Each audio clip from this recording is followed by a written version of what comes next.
दोस्तों, आपके मन में कभी न कभी यह सवाल आया होगा कि मनुष्य का भाग्य कब लिखा जाता है। क्या हमारा भाग्य पहले से लिखा होता है? क्या हमारे भाग्य में जो भी कुछ घटता है वो पहले से तय है? दोस्तों, गरुड़ पुराण में बताया गया है कि मनुष्य के भाग्य में जन्म से मृत्यु तक जो भी घटनाएं घटती हैं वह पहले से तय होती हैं। दोस्तों, मृत्यु और जन्म ही एक ऐसा सत्य है जिसे कोई टाल नहीं सकता, परंतु हम यह नहीं जान पाते हैं कि हमारा भाग्य हमारे जन्म से पहले लिखा जाता है या जन्म के बाद। लेकिन गरुड़ पुराण में जन्म, मरण और कर्म के बारे में विस्तृत जानकारी दी गई है।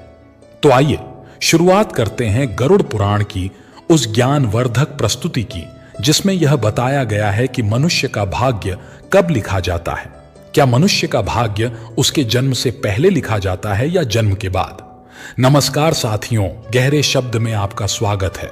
दोस्तों, गरुड़ पुराण के अनुसार हर मनुष्य के जीवन में जो भी कुछ होता है वह जन्म से पहले तय होता है। इसे कोई टाल नहीं सकता। गरुड़ पुराण हमें जन्म मरण से लेकर वर्तमान जीवन कैसे जिएं, यह सभी चीजों के बारे में सिखाता है। आज हम एक कथा के माध्यम से जानते हैं कि हमारा भाग्य जन्म से पहले लिखा जाता है या जन्म के बाद। यह गरुड़ पुराण स्कंद पुराण द्वारा बताया गया है जिसे श्री कृष्ण ने स्वयं नारद को बतलाया था।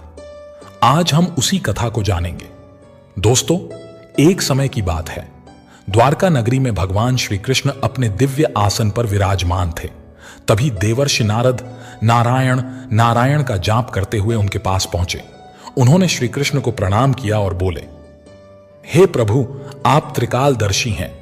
मैंने सुना है कि जो जीव मनुष्य जन्म लेता है क्या उसका भाग्य पहले से लिखा होता है?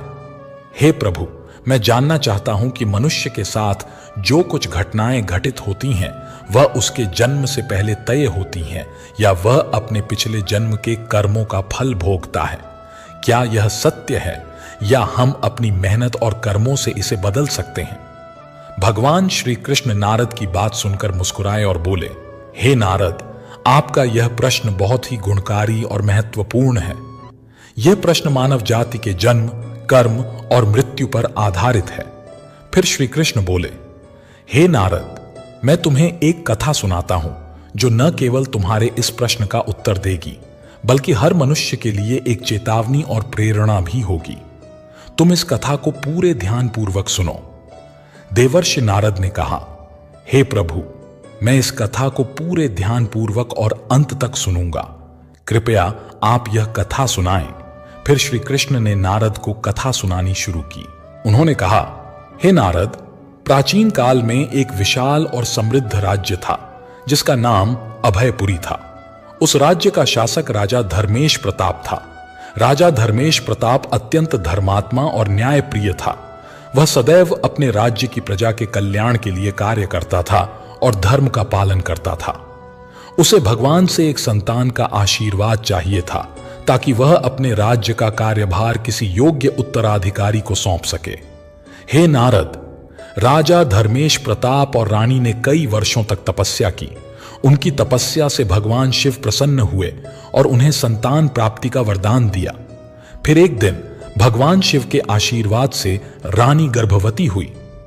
राजा और रानी अत्यंत प्रसन्न थे क्योंकि वे चाहते थे कि उनका पुत्र महान शासक बने और राज्य को सुख समृद्धि की ओर ले जाए।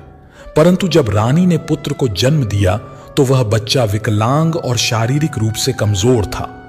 उसके शरीर की हड्डियां टूटी हुई थीं और वह शारीरिक रूप से अक्षम था। राजा धर्मेश प्रताप का दिल टूट गया। उसने भगवान से यह सवाल पूछा कि ऐसा क्यों हुआ। तब राजा ने भगवान श्री कृष्ण से मिलने का निर्णय लिया और अपने दुखों को साझा करने के लिए उनके पास पहुंचा। राजा ने भगवान से पूछा, हे प्रभु, मैंने इतनी तपस्या की, यज्ञ किए, फिर भी मेरे पुत्र का जन्म विकलांग क्यों हुआ? मैंने भगवान शिव से आशीर्वाद लिया था, फिर ऐसा क्यों हुआ? क्या यह मेरे भाग्य में पहले से लिखा हुआ था? श्री कृष्ण मुस्कुराए और बोले, हे राजा, तुम सही कहते हो कि तुम्हारा पुत्र विकलांग जन्मा है। क्या तुम जानते हो कि तुम्हारे पुत्र का जन्म इस प्रकार क्यों हुआ? यह तुम्हारे द्वारा किए गए पूर्व जन्मों के कर्मों का फल है। यह तुम्हारे पिछले जन्म के कर्मों का परिणाम है जो तुम्हारे भाग्य में लिखा हुआ था। लेकिन इसका कारण यह नहीं है कि तुम्हारा भाग्य पहले से ही पूरी तरह निश्चित था। यह घटना तुम्हारे और तुम्हारे पुत्र के कर्मों का फल है जो उसके पिछले जन्मों से जुड़ा हुआ है। राजा ने आश्चर्यचकित होते हुए पूछा, हे प्रभु, क्या भाग्य वास्तव में पहले से लिखा होता है? श्री कृष्ण ने कहा, जन्म, मृत्यु और जीवन के उतार चढ़ाव पहले से निर्धारित होते हैं, लेकिन जो कर्म हम करते हैं वे हमारे भाग्य को बदल सकते हैं। जिस दिन तुम्हारे पुत्र का जन्म हुआ उस दिन तुम्हें एक विशेष संतान का वरदान प्राप्त हुआ था, लेकिन उस संतान को चुनौतियां मिलना आवश्यक था ताकि वह अपने जीवन में धैर्य, साहस और पराक्रम को विकसित कर सके। उसका भविष्य केवल उस समय के कर्मों से नहीं बना था, बल्कि यह तुम्हारे पिछले जन्मों के कर्मों का परिणाम था। श्री कृष्ण ने राजा से कहा, हे राजन, भाग्य और कर्म में बहुत गहरा संबंध है। हमारे कर्म ही हमारे भाग्य का निर्माण करते हैं। यही कारण है कि हमें जीवन में अपने कर्मों को सदैव धर्म और सत्य के मार्ग पर रखना चाहिए। श्री कृष्ण ने कहा, हे राजन, जो कुछ भी तुम्हारे जीवन में घटित होता है वह तुम्हारे पिछले जन्म के कर्मों का परिणाम है। यदि तुम्हारा बेटा विकलांग जन्मा है तो यह उसकी आत्मा के पिछले जन्म के कर्मों का फल है। जब तुम एक पुण्यात्मा के रूप में जन्म लेते हो तो तुम्हारे जीवन में कठिनाइयां और संघर्ष अवश्य होंगे। इस दुनिया में हर आत्मा को कुछ न कुछ कष्ट भोगना पड़ता है ताकि वह अपने पिछले कर्मों को समाप्त कर सके।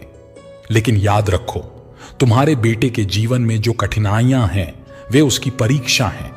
यदि वह धैर्य और साहस से इन कठिनाइयों का सामना करता है तो वह अपने भाग्य को बदल सकता है।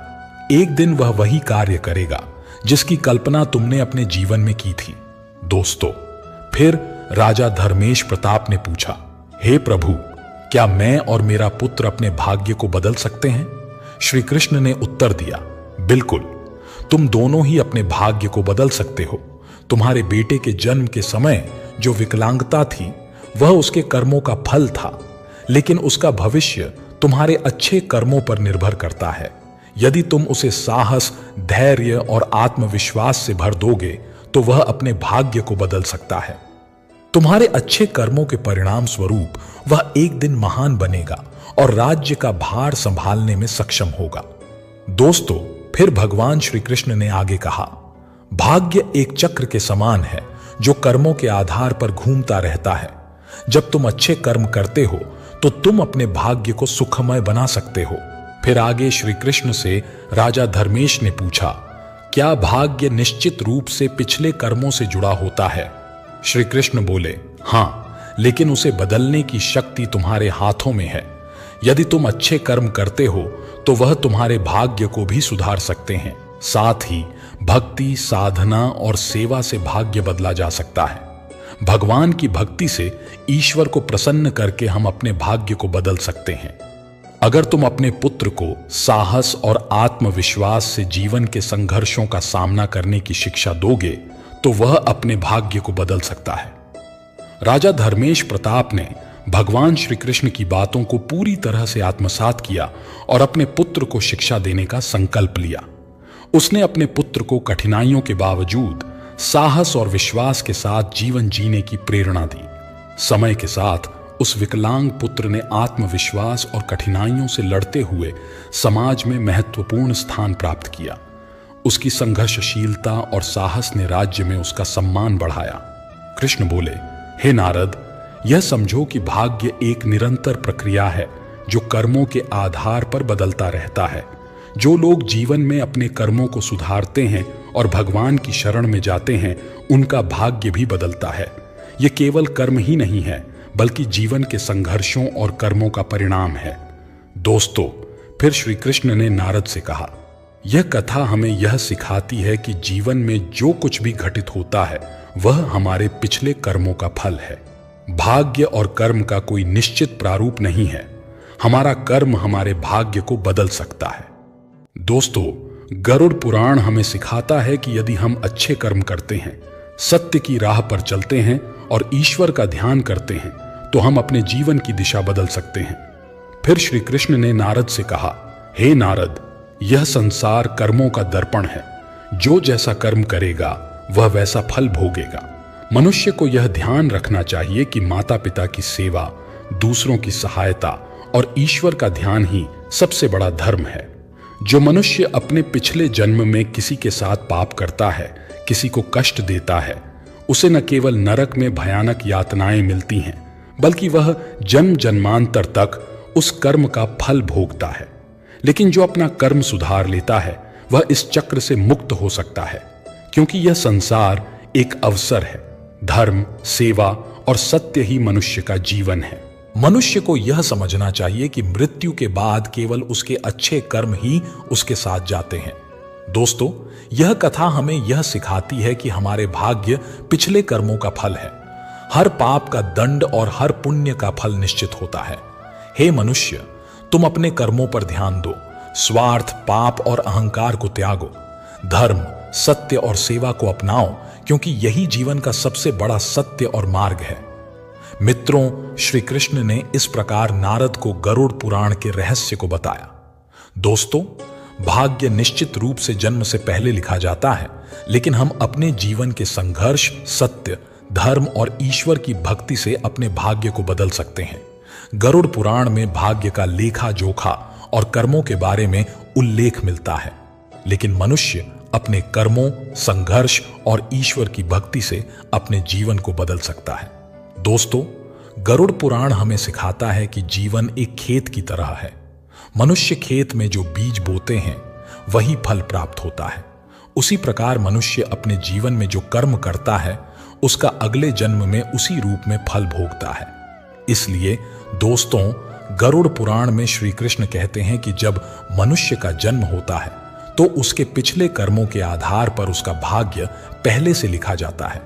उस मनुष्य के साथ वही होता है जो उसके जन्म से पहले उसके भाग्य में लिखा हुआ है, जिसे कोई टाल नहीं सकता। परंतु सत्य, धर्म और सेवा से ईश्वर को प्रसन्न कर हम अपने भाग्य को बदल सकते हैं। हिंदू धर्म का सबसे बड़ा धर्म ग्रंथ गरुड़ पुराण है, जिसमें मनुष्य के जीवन, मृत्यु और भाग्य कर्मों के बारे में विस्तार से बताया गया है। यह पुराण हिंदू धर्म के 18 महापुराणों में से एक है। इस पुराण में जन्म, मरण, पुनर्जन्म, कर्म और आत्मा के मार्ग के बारे में पूरे विस्तार से बताया गया है। दोस्तों, गरुड़ पुराण के अनुसार मनुष्य का भाग्य उसके पिछले कर्मों पर निर्भर करता है। गरुड़ पुराण, जो विष्णु पुराणों के प्रमुख ग्रंथों में से एक है, जीवन के रहस्यों और मानव के कर्मफल के बारे में बताता है। गरुड़ पुराण में श्री कृष्ण को साक्षात भगवान विष्णु का अवतार माना गया है। दोस्तों, गरुड़ पुराण में श्री कृष्ण कहते हैं कि मनुष्य अपने जीवन में अच्छे कर्म और सत्य मार्ग पर चलकर ईश्वर को प्रसन्न कर अपने भाग्य में होने वाली घटनाओं से बच सकता है और अपने आने वाले भाग्य को बदल सकता है। मित्रों, गरुड़ पुराण में श्री कृष्ण ने मनुष्य को जीवन जीने के लिए 3 मुख्य उपदेश दिए हैं। इन पर चलकर हम अपने भाग्य और कर्मों को बदल सकते हैं। अपने धर्म का पालन करना। मनुष्य का जन्म किसी खास उद्देश्य के लिए होता है। जो मनुष्य अपने पिछले जन्म में पाप करता है वह इस जन्म में भी उस पाप का भोग भोगता है, क्योंकि मनुष्य के जन्म से पहले उसका भाग्य मरण तक का पहले ही तय होता है। इसलिए दोस्तों, गरुड़ पुराण में श्री कृष्ण ने बताया है कि मनुष्य को हमेशा धर्म और सत्य का पालन करना चाहिए। इससे हम अपने पिछले जन्म के पापों से बच सकते हैं। ईश्वर की भक्ति से हम अपने जीवन को बदल सकते हैं और ऊंचाई तक पहुंच सकते हैं। दोस्तों, यह जीवन एक अनमोल उपहार है। इसे व्यर्थ न जाने दें। सही कर्म और धर्म के पालन से हम अपने जीवन को अगले जन्म में होने वाली घटनाओं से बचा सकते हैं। यह न केवल आपके लिए है, बल्कि इससे आप पूरे समाज और दुनिया के लिए प्रेरणा का स्रोत बन सकते हैं। माता पिता की सेवा और आदर करना। दोस्तों, गरुड़ पुराण में श्री कृष्ण कहते हैं कि मनुष्य को हमेशा अपने माता पिता की सेवा करनी चाहिए। माता पिता के चरणों में ही तीनों लोकों का स्वर्ग है। जो लोग अपने माता पिता का आदर नहीं करते और उनकी सेवा नहीं करते, उन्हें न केवल नरक में भयानक यातनाएं सहनी पड़ती हैं, बल्कि अगले जन्म में भी भारी संकटों का सामना करना पड़ता है। ऐसे मनुष्य को जन्म जन्मांतर तक अपने पापों का भोग करना पड़ता है। अहंकार का त्याग। दोस्तों, गरुड़ पुराण में श्री कृष्ण ने बताया है कि मनुष्य का सबसे बड़ा शत्रु उसका अहंकार है। जो मनुष्य अहंकार में डूब जाता है वह अपने कर्मों से दूर हो जाता है। जिस मनुष्य के मन में अहंकार प्रवेश कर जाता है वह अपने जीवन को उस ओर ले जाता है जहां उसे संकट के सिवा कुछ और नहीं मिलता। ऐसे व्यक्ति को न केवल नरक में भयानक यातनाएं सहनी पड़ती हैं, बल्कि उसका आने वाला भाग्य भी संकट से भर जाता है। इसलिए मनुष्य को हमेशा सत्य, धर्म और प्रेम की भावना रखनी चाहिए। इससे वर्तमान जीवन और आने वाला भाग्य खुशहाल रहेगा। मित्रों, गरुड़ पुराण हमें सिखाता है कि यह जीवन हमारे कर्मों का फल है। यह ग्रंथ हमें यह प्रेरणा देता है कि अपने जीवन में धर्म, सत्य और परोपकार का पालन करना ही सबसे बड़ा कर्तव्य है। आत्मा की मुक्ति और अगले जन्म में उच्च योनि प्राप्त करने के लिए मनुष्य को अपने कर्मों का ध्यान रखना चाहिए। गरुड़ पुराण हिंदू धर्म के महान ग्रंथों में से एक है। यह हमें हमारे जीवन को सही दिशा में ले जाने का ज्ञान देता है। यह हमें सिखाता है कि मनुष्य का भाग्य उसके कर्मों और ईश्वर की इच्छा का परिणाम होता है। यह ग्रंथ न केवल जीवन और मृत्यु के रहस्यों को उजागर करता है, बल्कि यह भी समझाता है कि मनुष्य अपने जीवन को किस प्रकार सही दिशा में ले जा सकता है। गरुड़ पुराण में मनुष्य के जन्म, मरण से लेकर वर्तमान जीवन तक की सभी घटनाओं का विस्तार से वर्णन किया गया है। यह धर्म ग्रंथ हमें सिखाता है कि भाग्य केवल कर्मों का फल है। भले ही भाग्य जन्म से पहले लिखा हो, लेकिन हम अपने कर्मों से इसे बदल सकते हैं। मित्रों, जीवन एक दुर्लभ अवसर है। इसे सही दिशा में ले जाकर हम अपनी आत्मा को मोक्ष की ओर अग्रसर कर सकते हैं। द्वारका के महल में एक दिन श्री कृष्ण अपने सिंहासन पर ध्यान मग्न बैठे थे। उनका चेहरा शांत था, लेकिन उनकी आंखों में गहरी सोच झलक रही थी। रुक्मिणी ने पूछा, हे प्रभु, आज आप इतने गंभीर क्यों हैं? कृष्ण ने हल्की मुस्कान के साथ उत्तर दिया, हे रुक्मिणी, समय के साथ कुछ बदल जाएगा।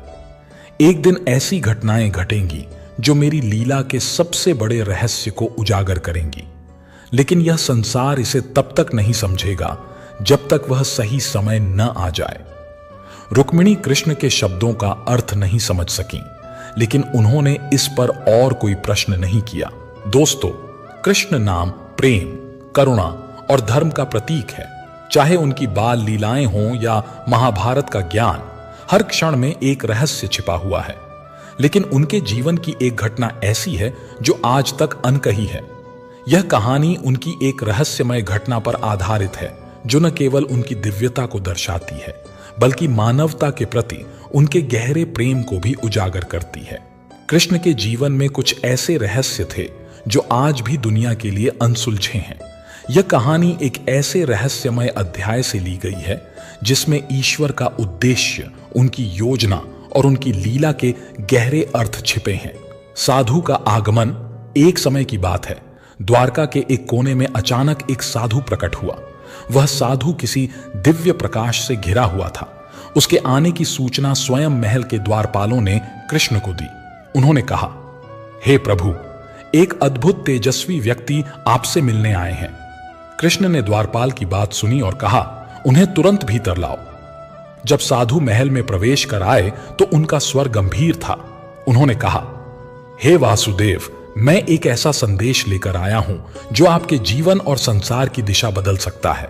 कृष्ण मुस्कुराए और बोले, मैं जानता हूं कि आप कौन हैं और किस उद्देश्य से यहां आए हैं। कहिए, मैं आपकी बात सुनने के लिए तैयार हूं। साधु ने कहा, हे कृष्ण, आपकी यह लीला समाप्त होने को है, लेकिन उससे पहले आपको एक ऐसा कार्य करना होगा जो आपके होने के सबसे बड़े रहस्य को उजागर करेगा।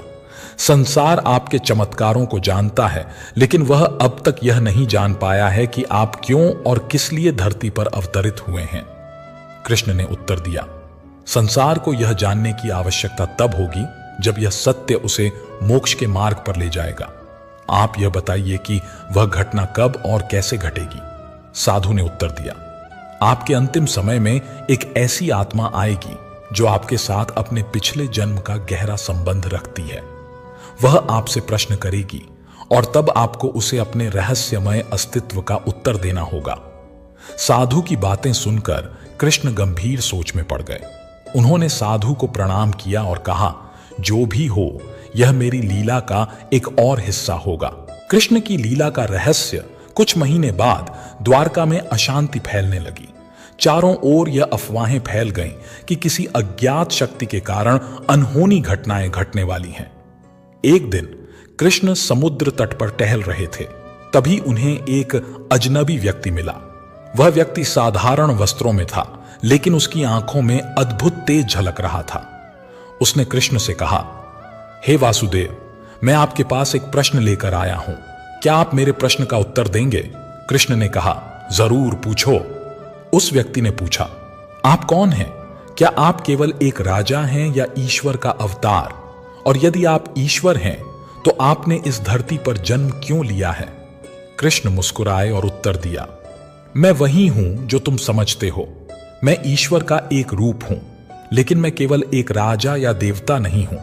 मेरा अवतार इस संसार में इसलिए हुआ है क्योंकि यह धरती धर्म और अधर्म के बीच संतुलन खो चुकी है। कृष्ण ने आगे कहा, जब भी अधर्म बढ़ता है और धर्म का नाश होता है, तब मैं इस संसार में अवतरित होता हूं। लेकिन मेरा यह रूप केवल एक माध्यम है। असल में मैं हर जीव के भीतर हूं। मेरा जन्म और मेरी मृत्यु केवल एक लीला है ताकि मनुष्य सत्य को समझ सके। उस व्यक्ति ने पूछा, तो क्या आपका अंत पहले से ही तय है? कृष्ण मुस्कुराते हुए बोले, हां, मेरी लीला का हर भाग पहले से नियोजित है, लेकिन मेरा अंत केवल इस शरीर का होगा। मेरी आत्मा अमर है। कृष्ण की अंतिम लीला महाभारत की समाप्ति के बाद कृष्ण ने पृथ्वी पर अपनी लीला समाप्त करने का निर्णय लिया। जब उन्होंने एक पीपल के पेड़ के नीचे ध्यान लगाया तो एक शिकारी ने गलती से उनके पैर में बाण चला दिया। यह वही आत्मा थी जिसने कृष्ण से उनके अस्तित्व का रहस्य पूछा था। उस शिकारी ने तुरंत कृष्ण से क्षमा मांगी। कृष्ण ने मुस्कुराकर कहा, यह भी मेरी लीला का हिस्सा था। तुम्हारा यह कर्म केवल उस समय का परिणाम है जब मैंने तुम्हारे साथ पिछले जन्म में वचन किया था। यह संसार एक चक्र है जिसमें सब कुछ पहले से तय होता है। इस घटना के बाद कृष्ण ने अपना शरीर त्याग दिया, लेकिन उनका यह रहस्य कि वह हर आत्मा में समाहित हैं, उनके भक्तों के लिए एक मार्गदर्शक बन गया। यह कथा न केवल कृष्ण के अलौकिक व्यक्तित्व को दर्शाती है, बल्कि यह भी सिखाती है कि उनका हर कार्य, हर घटना और हर चमत्कार मानवता के उत्थान के लिए है। गरुड़ पुराण में बताया गया है कि हर जीव का पुनर्जन्म होता है। मनुष्य जैसा कर्म करता है वैसा ही योनि में जन्म लेता है। दोस्तों, मृत्यु एक ऐसा सत्य है जिसे कोई टाल नहीं सकता, परंतु हम यह नहीं जान पाते कि मरने के बाद हमारा अगला जन्म किस योनि में होगा। हर मनुष्य अपने जीवन में अच्छे और बुरे कर्म करता है क्योंकि उसे अपने कर्मों के परिणाम के बारे में पता नहीं होता। जो मनुष्य अच्छे कर्म करता है उसे मोक्ष की प्राप्ति होती है। वही जो मनुष्य बुरे कर्म करता है उसे कीट, पतंग या निम्न योनि में जन्म लेना पड़ता है। दोस्तों, देवर्षि नारद ने अगला प्रश्न किया, हे प्रभु, मैं जानना चाहता हूं कि पापी मनुष्य की मृत्यु के बाद उसकी आत्मा के साथ क्या होता है। क्या उसे कभी मुक्ति मिलती है या वह जन्म जन्मांतर तक कष्ट भोगता रहता है? मित्रों, फिर भगवान श्री कृष्ण नारद की बात सुनकर मुस्कुराए और कहा, हे नारद, प्राचीन समय में एक गांव में एक व्यक्ति रहता था जिसका नाम विशाल था। वह बहुत धनी था, लेकिन उतना ही क्रूर, स्वार्थी और अधर्मी भी। उसका जीवन केवल भोग विलास और दूसरों को नीचा दिखाने में ही व्यतीत होता था। विशाल के माता पिता वृद्ध हो चुके थे। उन्होंने अपने जीवन भर मेहनत करके उसे सुख सुविधा दी थी, लेकिन विशाल ने अपने माता पिता को अपने जीवन से बेदखल कर दिया। उसने अपने माता पिता को घर के एक कोने में जानवरों की तरह रखा। वह उन्हें ठीक से भोजन भी नहीं देता था और न ही उनकी देखभाल करता था। एक दिन उसकी मां ने रोते हुए कहा, बेटा, हमने तुम्हें पालने के लिए अपने जीवन के हर सुख का त्याग दिया। क्या आज हमारा यही स्थान है? विशाल ने कठोर स्वर में जवाब दिया, तुम दोनों अब मेरे किसी काम के नहीं हो। मैं तुम्हारे लिए और सहन नहीं कर सकता।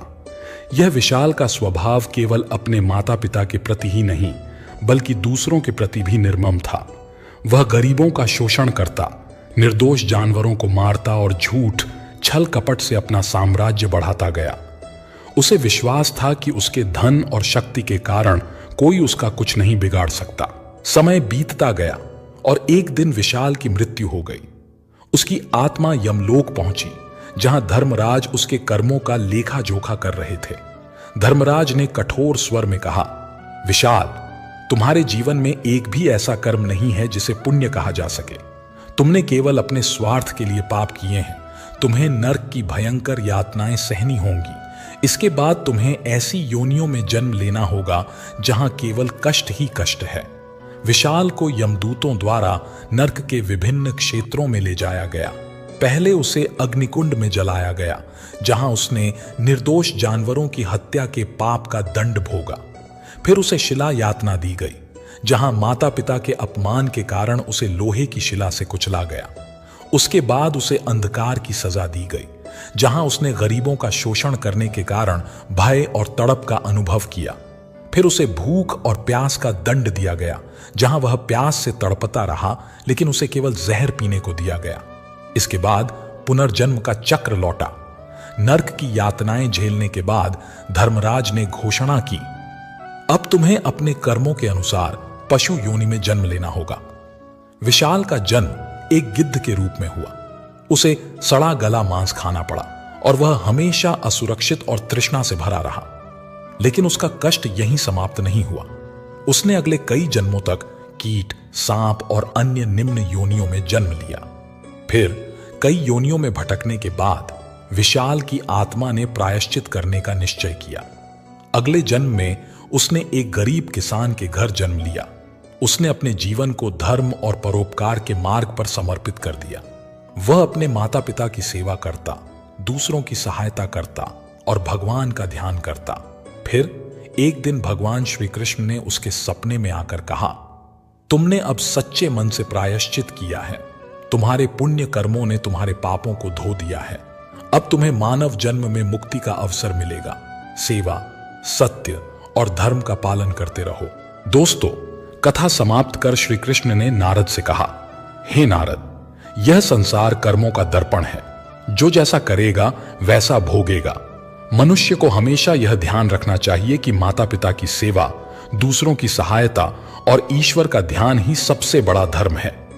जो मनुष्य अपने माता पिता का अपमान करता है, दूसरों को कष्ट देता है, उसे न केवल नरक में भयानक यातनाएं मिलती हैं, बल्कि वह जन्म जन्मांतर तक दुख भोगता है। लेकिन जो अपने कर्म सुधारता है, वह इस चक्र से मुक्त हो सकता है। यह संसार एक अवसर है। धर्म, सत्य और सेवा ही मनुष्य का जीवन है। मनुष्य को यह समझना चाहिए कि मृत्यु के बाद केवल उसके अच्छे कर्म ही उसके साथ जाते हैं। मित्रों, यह कथा हमें यह सिखाती है कि जीवन क्षणभंगुर है, लेकिन कर्मों का चक्र अनंत है। हर पाप का दंड और हर पुण्य का फल निश्चित होता है। दोस्तों, माता पिता के चरणों में स्वर्ग है और उनका सम्मान और सेवा सबसे बड़ा धर्म है। जो इस सत्य को समझेगा, वह न केवल इस जीवन में सुखी रहेगा, बल्कि मृत्यु के बाद भी उसे शांति और मोक्ष प्राप्त होगा। हे मनुष्य, अपने कर्मों पर ध्यान दो। स्वार्थ, पाप और अहंकार को त्यागो। धर्म, सत्य और सेवा को अपनाओ, क्योंकि यही जीवन का सबसे बड़ा सत्य और मार्ग है। दोस्तों, गरुड़ पुराण हमें सिखाता है कि मनुष्य का जीवन, मृत्यु और पुनर्जन्म उसके कर्मों के अनुसार होता है। गरुड़ पुराण न केवल मृत्यु के बाद के मार्ग के बारे में सिखाता है, बल्कि यह भी सिखाता है कि वर्तमान जीवन कैसे जिएं, ताकि हमारा अगला जन्म श्रेष्ठ योनि में हो और हम मोक्ष की ओर अग्रसर हो सकें।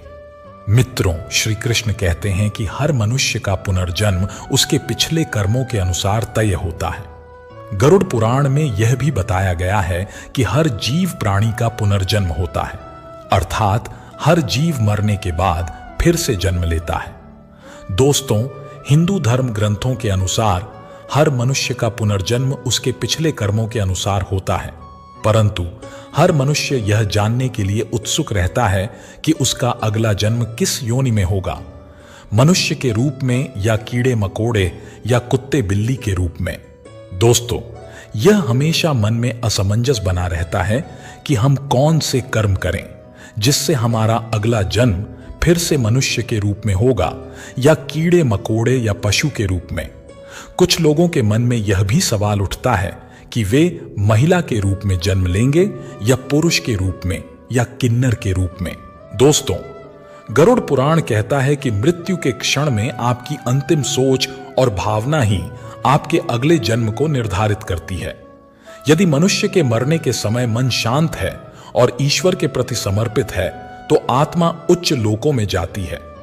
वहीं यदि मनुष्य के मरने के समय मन अस्थिर है और सांसारिक इच्छाओं में फंसा है तो आत्मा को पुनर्जन्म के चक्र में लौटना पड़ता है। गरुड़ पुराण हमें यह भी बताता है कि आत्मा के पुनर्जन्म का उद्देश्य आत्मा को शुद्ध करना होता है।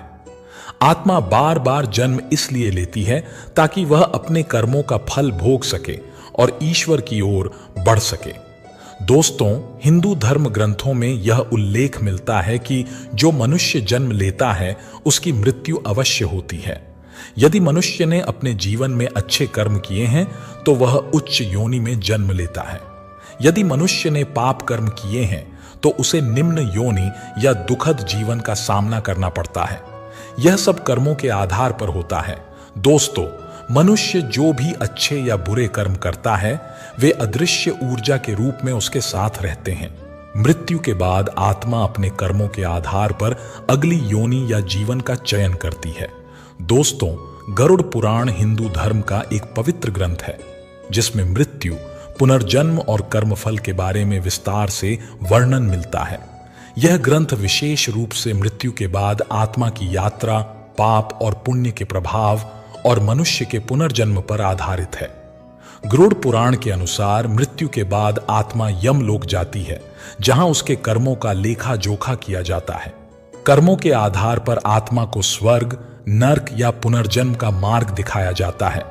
यदि आत्मा ने अधिक पाप किए हों तो उसे नर्क की यातनाएं भोगनी पड़ती हैं और फिर निम्न योनियों में जन्म लेना पड़ता है। यदि आत्मा ने पुण्य कर्म किए हों तो वह स्वर्ग में सुख भोगती है और फिर पुनः मानव योनि में जन्म लेती है। दोस्तों, गरुड़ पुराण के अनुसार श्री कृष्ण ने बताया है कि मनुष्य को 5 पाप भूलकर भी नहीं करने चाहिए। यदि मनुष्य इन पापों को करता है तो उसका अगला जन्म निम्न योनि में होता है। आइए जानते हैं इन 5 पापों के बारे में। माता पिता का अपमान और अनादर। जो व्यक्ति अपने माता पिता का अपमान करता है या उनकी सेवा नहीं करता, उन्हें कष्ट पहुंचाता है, उसका अगले जन्म में अत्यंत निम्न योनि में जन्म होता है, जैसे सांप, बिच्छू या अन्य डरावने जीव। गरुड़ पुराण में कहा गया है कि माता पिता के चरणों में ही स्वर्ग है और उनकी सेवा सबसे बड़ा पुण्य है। अहंकार और अभिमान। जो व्यक्ति अहंकारी होता है और दूसरों को नीचा दिखाता है, उसका अगला जन्म ऐसी योनि में होता है जहां उसे अपमानित जीवन जीना पड़ता है, जैसे कुत्ता या गधा। गरुड़ पुराण में कहा गया है कि अहंकार मनुष्य का सबसे बड़ा शत्रु है। झूठ और धोखा। जो व्यक्ति झूठ बोलता है और दूसरों को धोखा देता है, उसे ऐसे जीवन में रखा जाता है जहां उसे स्वयं धोखे और अपमान का सामना करना पड़ता है। ऐसे लोग मृत्यु के बाद तोता या अन्य बोलने वाले पक्षियों की योनि में जन्म लेते हैं। चोरी और छल। जो व्यक्ति चोरी और छल से किसी का धन अर्जित करता है, उसका अगला जन्म चूहा या लोमड़ी के रूप में होता है। स्वार्थ और लोभ। जो व्यक्ति लोभ और स्वार्थ में लिप्त रहता है, उसे अगले जन्म में ऐसी योनि में जन्म लेना पड़ता है जहां वह हमेशा भूखा, प्यासा और असंतुष्ट रहता है, जैसे सुअर या कौवे के रूप में। दोस्तों, गीता और गरुड़ पुराण हमें सिखाते हैं कि अच्छे कर्म मनुष्य को मोक्ष की ओर ले जाते हैं, जबकि बुरे कर्म उसे निम्न योनि में जन्म लेने के लिए बाध्य करते हैं। अतः हमें सदैव धर्म, सत्य और परोपकार का पालन करना चाहिए। गरुड़ पुराण हमें यह प्रेरणा देता है कि अपने जीवन में धर्म, सत्य और परोपकार का पालन करना ही सबसे बड़ा कर्तव्य है। आत्मा की मुक्ति और अगले जन्म में उच्च योनि प्राप्त करने के लिए मनुष्य को अपने कर्मों का ध्यान रखना चाहिए। मुझे सुनने के लिए धन्यवाद दोस्तों। मिलते हैं अगली वीडियो में एक नई सीख के साथ। खुश रहिए, अपना ख्याल रखिए। जय श्री कृष्णा।